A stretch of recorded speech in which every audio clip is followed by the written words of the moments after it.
Bonjour à toutes et à tous, merci beaucoup pour votre invitation ce matin.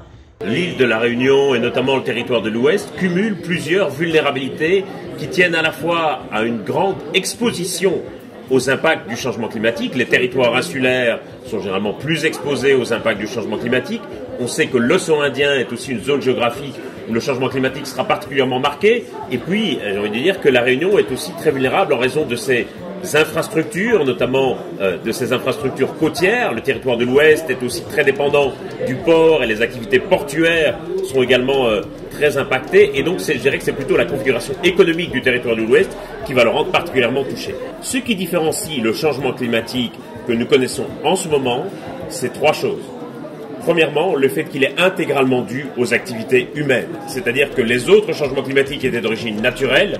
Deuxièmement, ce qui le caractérise, c'est aussi son laps de temps. Celui-ci a lieu en l'espace d'à peu près un siècle. Et puis, le troisième élément fondamental, c'est que nous sommes présents sur Terre.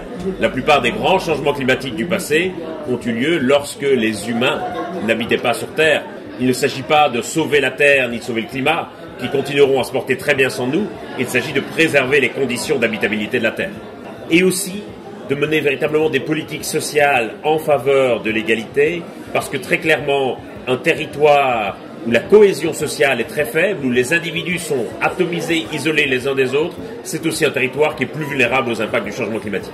On dit souvent en sciences du climat que les territoires insulaires sont des sortes de laboratoires du changement climatique, qu'ils vont être en première ligne face aux impacts du changement climatique.